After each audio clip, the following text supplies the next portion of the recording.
From the Library of Congress in Washington, D.C.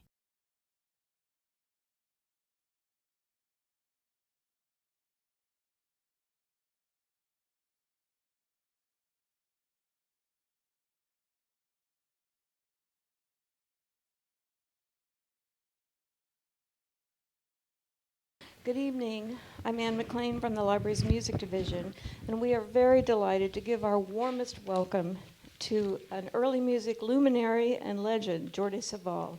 So delighted to have you here.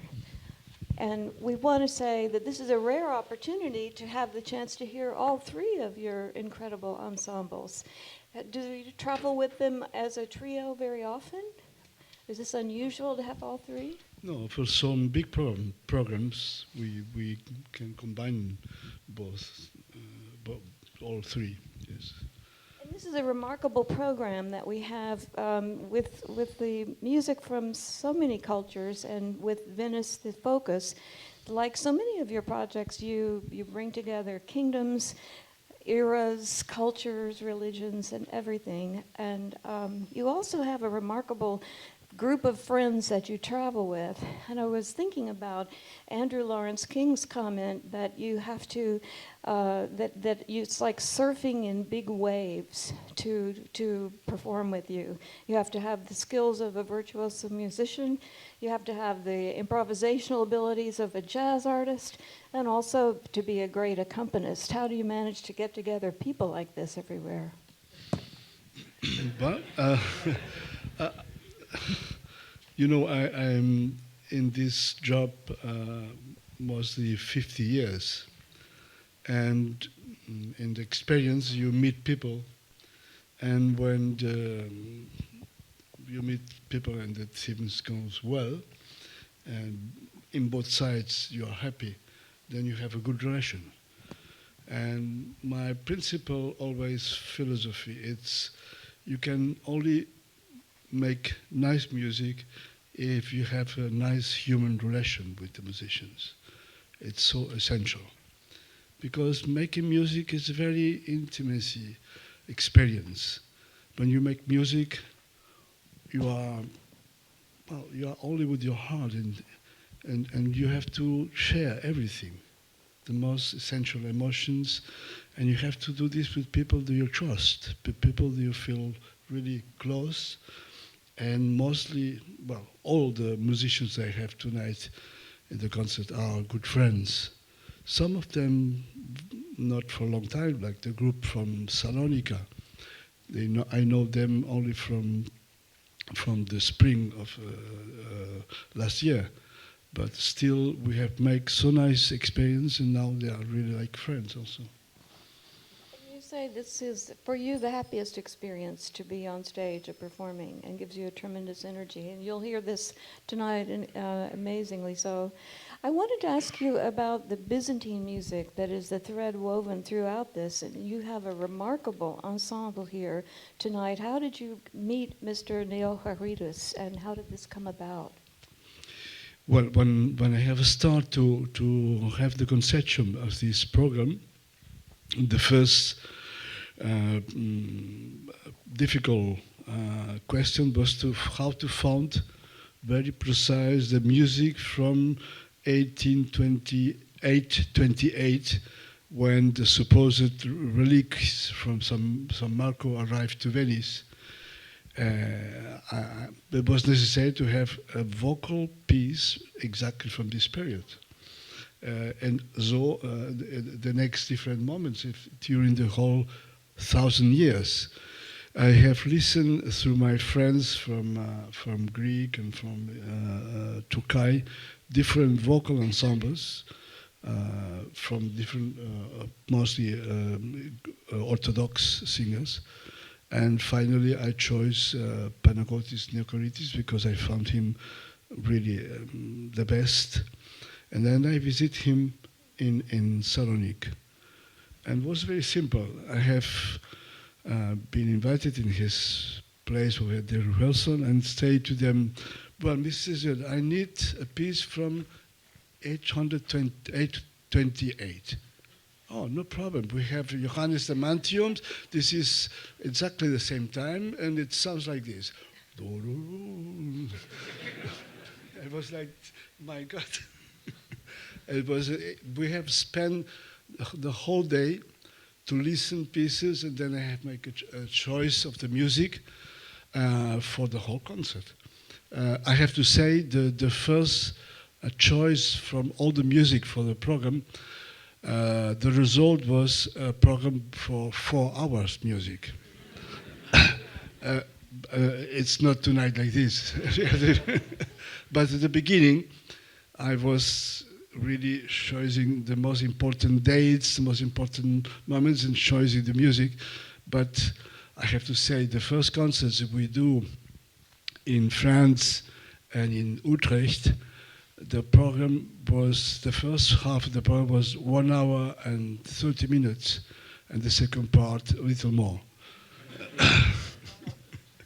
Now we have to do a little, I think now the first part is about 55 minutes, and the second part 1 hour and 5 minutes, or something like this. It's difficult to make 1,000 years of history and music in less time, 8 minutes. If you start a piece, you have to have the time to develop the piece, otherwise it makes no sense, you know. But I think what it's the most difficult in this concert is we have, I need people that can play medieval music, early Renaissance music, early Baroque music, and still classical music, because we finish in 1797, and the last piece of the concert, it's already more 19th century piece as a Baroque music, no? Then I need really very good musicians. They can play medieval harp, Renaissance harp, Baroque harp. They play then different type of instruments. Some of the winds they play shawm, they play oboe, they play flutes, they play Baroque flutes. And this is, I think, the quality of our group. And then I have a very nice group of Oriental musicians. We have a great player from Santur, from Greece, Dimitri Psonis. We have a fantastic player of duduk and an Armenian ney, Haik Sarikujundiam. And then I have 2 great musicians from Istanbul. Hakan Güngör, who plays, is one of the best kanun players in the world, and Yurda Toshkam is one of the best also oud player in the Turkish oud. This allow me to play some of the Oriental music, like a Turkish march representing the attack of the Turkish Ottoman troops to Constantinople, and other play sometimes a Persian music. There were different moments in the concert. And the mix of both then arrive in certain moments, like 1791, a great composer, Wolfgang Amadeus Mozart, is visiting Venice. And of course, I have choice alla turca, which is a beautiful piece that we normally listen with the piano version, but I'm sure the Mozart was inspired with the real Turkish musicians. And you will hear how the Turkish musicians, especially the kanun, are improvising before this, using the material from Mozart. It sounds like the contrary has happened. It's like Mozart, it's taking the ideas from the kanun to build this alla turca march, you know. And then we use, of course, all the orchestra to play this together. This is my idea. In fact, music, it's, I would say, the only time machine that we have today. We can travel to the time with the music. And when you will listen to this alla turca, you can very easily imagine it to be in Venice in the time when Mozart was there, with musicians taking the pleasure to perform this alla turca. Was the Turkish music was very alla mode, and with this music, you can feel the same emotion that the people from the time they will have. As always, when the history finish from a civilization, from a culture, sometimes the last years the people are crazy and makes really absolutely crazy things. And the history says that the last carnival before the troops on Napoleon arriving was one of the most absolutely special carnival. Everybody was like crazy. And I have choice for this moment to represent this special moment, two beautiful canzoni di battello, the songs, the gondolas they were singing, and from a collection from exactly the same time, collected by Johann Adolf Hasse, the master of the opera La Fenice in this time.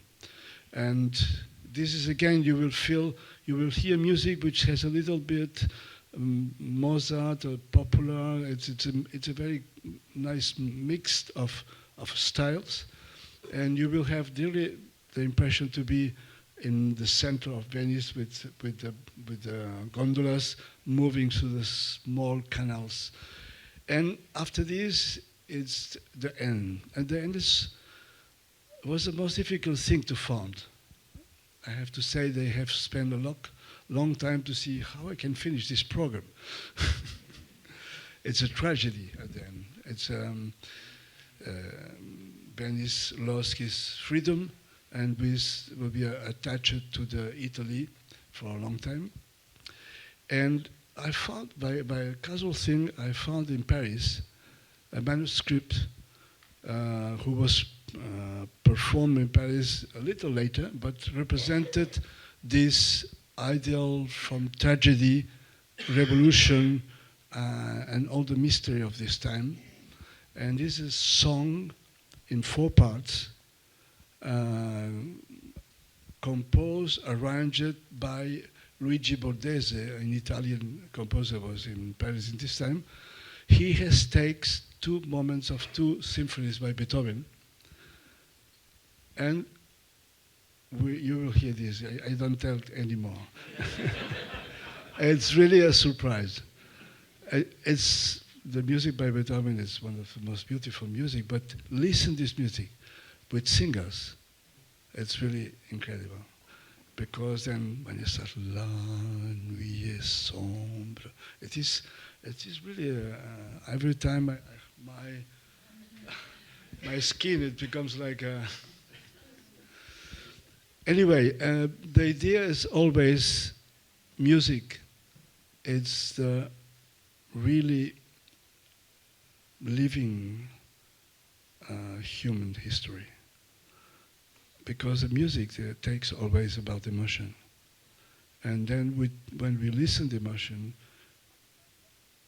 in 1200 by the Crusade song, Pax in Domine Nomini, or when we listen to the Lamentation of Constantinople by Dufay, or when we listen to the Battle of Marignan by Janequin, every time you will feel a very special emotion.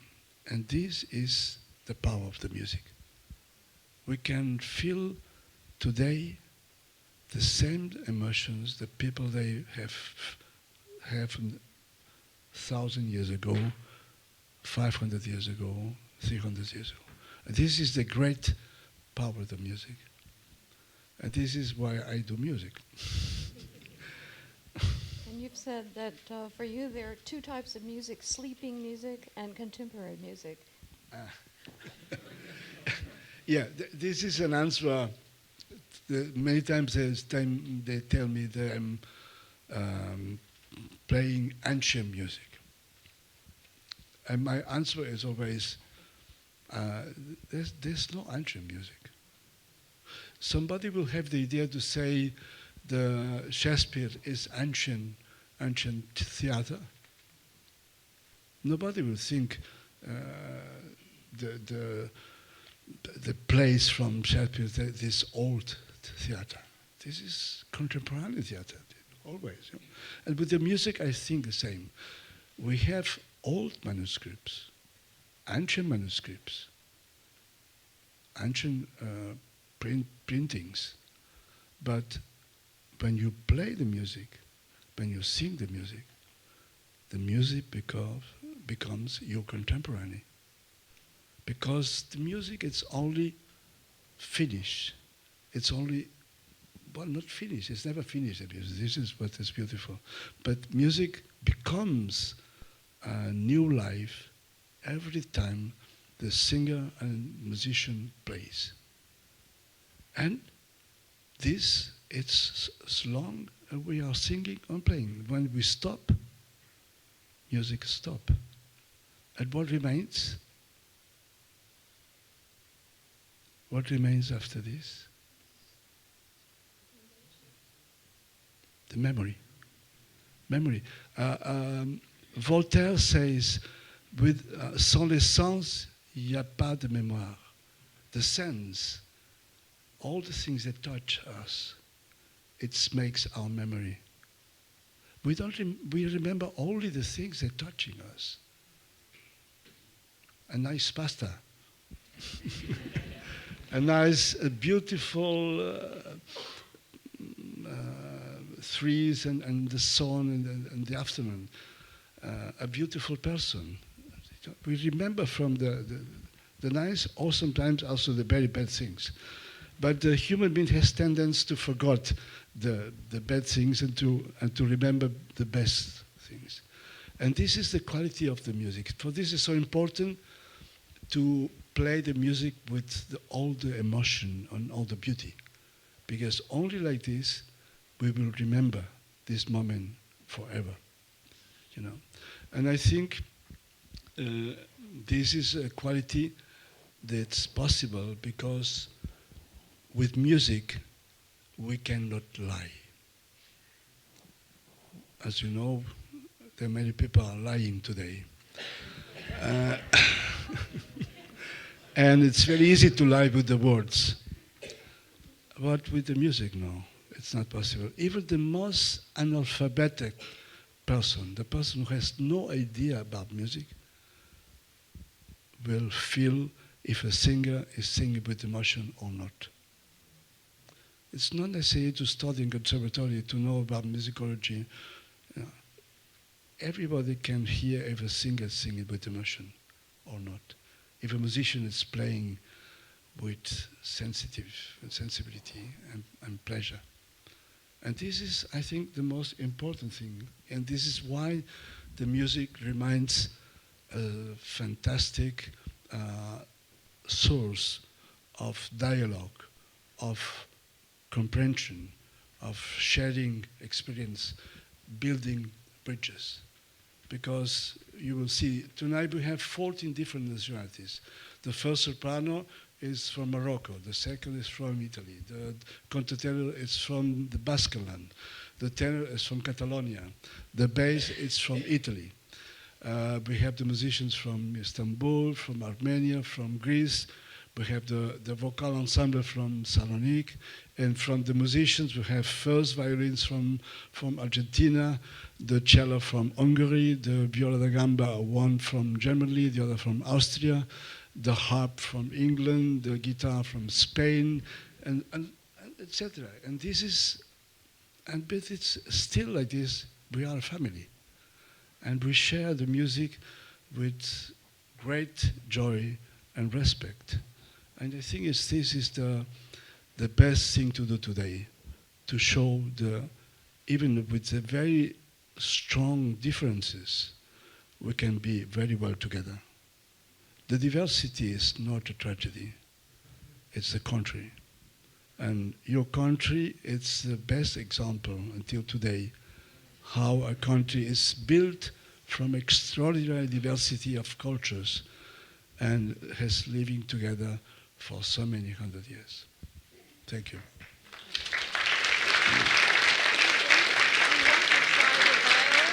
I need a bow. I need a bow. Yeah. very. No, it's a nice instrument here, but I don't see any bow. I can play like a guitar, but one moment.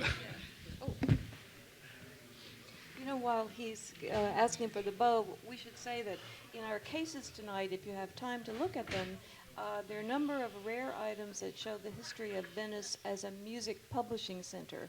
So, for example, we have the famous Ad Hecaton, which was the first by Petrucci, the first score printed in musical, movable type, first musical score printed in musical type. So that's on display tonight.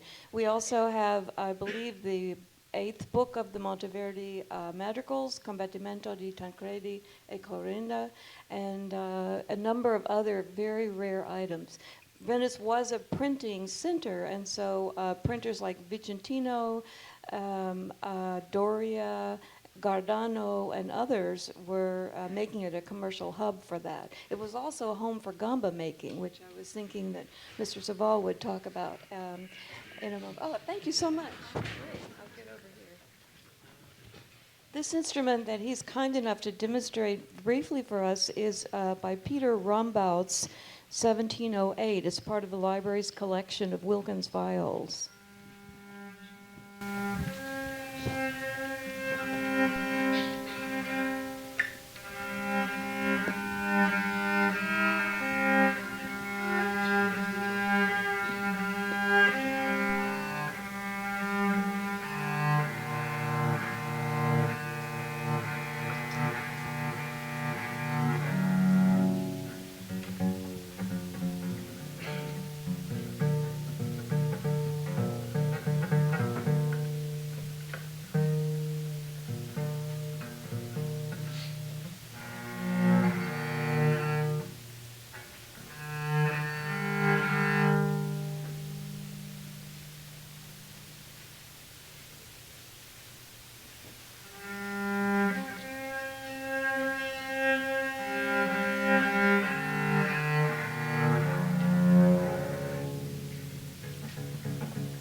This is the viola da gamba, and in fact it's like a lute with the bow.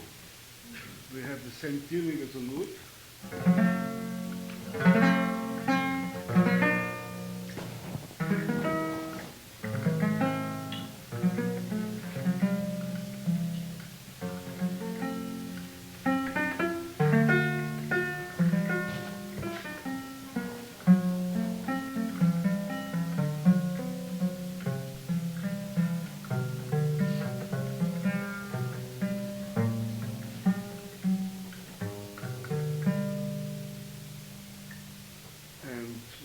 It's not played every day. It's a little endormi. But anyway, it's a nice instrument. As you can see, as typical from the viola gamba, it's 7 strings. This is one of the reasons why people abandon the violin. It's too many strings. And then it's 7 frets, making the divisions. And this is not for helping to tune. It's more to have this quality of open song.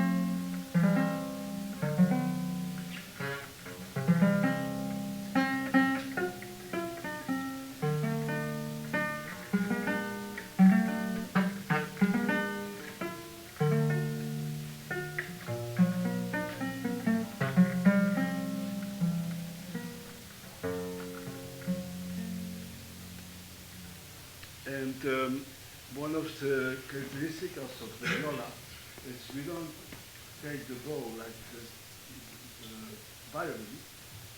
The cello is using the same position as the violin because the cello was the base of the violin.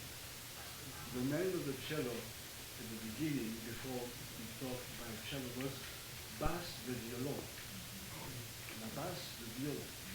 And because the violon was played like this, if you play with the instrument in this position, like was at the beginning, before the violin was two families of bows. The viola da braccio play all the arms, and this is a very natural position. In the country, for the gamba position, this is a quite clever position, very non-natural. This is more natural. This is a very natural position. And the reason after this time, it's not possible to make tension here. And then, like this, you can control the tension with the finger. And it's not only to control the tension, to control the music. Everything that you are doing, soft, tough, crescendo, tension, relaxation, is made by this finger, which is in contact directly to the string of the music. This was so important. Normally this finger was called l'âme de la musique, the soul of music, because it was a connection direct with the finger, the most. And well, I will try to play a little piece to see how it sounds the instrument.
very much would like to thank you on behalf of the library for taking the time. You're very gracious to try the instrument before your concert. And I would like very much to take the tea. Well, we'll talk with the curator. But we've just wanted to say that this concert, this extraordinary concert of music and musicians that you have brought to us, gives us a sense of tremendous joy and helps us to understand in person tonight so much of why you are a UNESCO Artist for Peace and why we admire you and we thank you tremendously from the bottom of our hearts.